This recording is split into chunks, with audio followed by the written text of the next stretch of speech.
దేవస్థానంలో పడ్డ ఇబ్బందులు కానీ చూస్తే మీరు అల్లాడిపోతారు. లడ్డు ఎంత సైజు ఉండాలో ఆ సైజు ఉండేది కాదు. పొరపాటును ఎవడైనా అడిగాడా అంటే మీకు తెలియదమ్మా, తిరుమలలో కూడా ఒక జైలు ఉంటుంది, అది మనకి ఎవరికి కనపడదు. ఆడకెళ్ళి కుక్కను కొట్టిన కొడతారు. ఎవ్వరు ఏది అడిగినా సరే ఇమ్మీడియట్లీ వాళ్ళ కస్టమర్ కాలనీ వెళ్ళిపోద్ది. ఇక్కడ లడ్డు అడిగాడు సార్, ఇక్కడ అన్నం బాగాలేదన్నాడు సార్, కొండ మీద అది లేదన్నాడు సార్, ఇది లేదన్నాడు సార్ అంటే కుక్కను కొట్టిన కొడతారని చాలా మంది కూడా యూట్యూబ్లో కూడా వాళ్ళ ప్రైవేట్ ఛానల్లో పెడితే చిన్న చిన్న యూట్యూబ్ ఛానల్ కూడా కోట్ల మంది చూశారు తిరుమలలో ఇలా ఉంటుందా అని. ఒక రాష్ట్రం, 2 రాష్ట్రాలు, 3 రాష్ట్రాలు, అన్ని రాష్ట్రాల్లో కూడా దీని మీద గొడవ జరిగింది. ఈరోజు దేవుడి దయ వల్ల వెంకటేశ్వర స్వామి ఆయన కాపాడుకోవడం కోసం కేవలం తిరుమలలో అన్ని విధానాలతో పాటు లడ్డుకు సంబంధించిన విధానాన్ని కూడా ఈరోజు తెలియడం, ఈరోజు కర్ణాటక కానించి, మహారాష్ట్ర కానించి, పూణే కానించి, ఢిల్లీ కానించి, ఆంధ్రప్రదేశ్ కానించి ఎక్కడ పెట్టినా దీని గురించి హిందూ మతస్థులంతా గొడవలు పెట్టుకుంటున్నారు.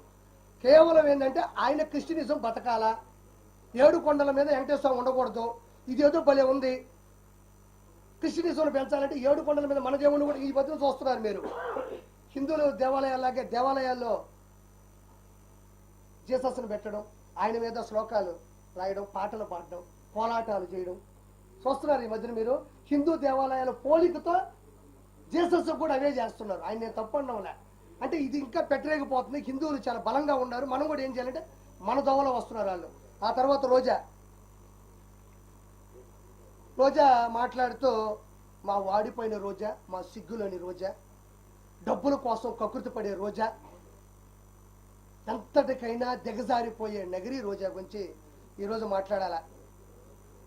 నిజంగా చెప్తా ఉన్నా, ఒక రోజుకి 75 లక్షల రూపాయలు వైవి సుబ్బారెడ్డి, నగిరి రోజా కలిసి షేర్ చేసుకున్నారు. ఇది వాస్తవమైన పాట, మీరు కూడా షాక్ అవుతారు. 75 లక్షల రూపాయలు తిరుమల తిరుపతి దేవస్థానంకి గూడ్స్ బండి ఒకటి వేసుకెళ్తుంది. నా అంతటి లేదు తాళ్లపాక అన్నమయ్య, ఆయన ఎట్టలేడు కింద నుంచి. మీరు అన్నమయ్య సినిమా చూస్తే నాగార్జున గారి క్యారెక్టర్ అది, తర్వాత రోజా క్యారెక్టర్ అది. వెళ్ళి రోజుకి 75 లక్షల రూపాయల వైవి సుబ్బారెడ్డి, రోజారెడ్డి ఇద్దరు కలిసి పంచుకున్నారు. ఆ తర్వాత ఈ మనిషి ఏది పేపర్లో రాసిస్తే అదే చూసి చదవడం అనేది రోజాకి బాగా అవసరం. నిన్న కూడా మాట్లాడుతూ ఉంది, నేను ఒక తిరుపతి అమ్మాయిగా అనింది. మా అమ్మ వయసు ఉంటుంది ఆవిడకి, మా అమ్మ వయసు రోజాకు ఉంటుంది, తిరుపతి అమ్మాయి అంట. ఇంకా మీకు వయస్సులు కావాలా, నాజూకుతనాలు కావాలా? ఇదే కర్మీది. ఇప్పుడు ఒకరిని ఆంటీ అంటాం, ఒకరిని అమ్మాయి అంటాం, ఒకరిని చిన్న పిల్ల అంటాం, ఇంకొకరి వృద్ధురాలు అంటాం, వృద్ధాప్యం అంటాం, వయసుకు వచ్చింది అంటాం. ఇది మామూలుగా మనం మాట్లాడే మాటలు.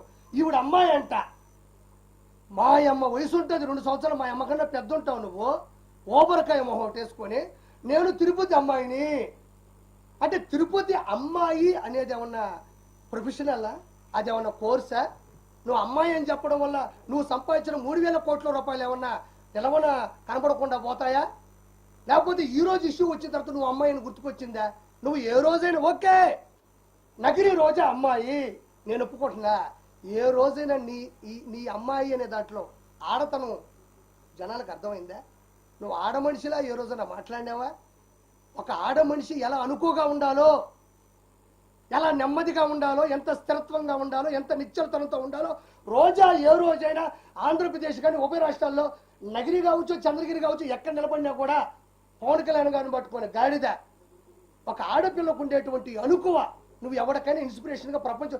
నిన్ను నేను తిట్టిన ప్రతిసారి చూస్తా కింద ఒక్క బ్యాడ్ కామెంట్ నా మీద ఉండదు. ఇది నీ బతుకు.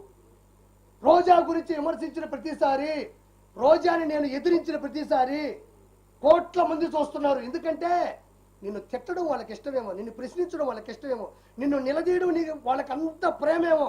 మరి నన్ను తిట్టాలగా, ఏమయ్యార్పి ఆమెను ఎందుకు తిడతావు, మాకు ఇన్స్పిరేషను, గౌరవనీయులు, మా మాజీ మంత్రివర్యులు, ఆ మనిషి మంచిదని ఒక్కరు కూడా చెప్పరు. హైలైట్ ఏంటంటే మీ ఇంట్లో ఉండేవాళ్ళు కూడా కామెంట్ పెట్టరు కింద.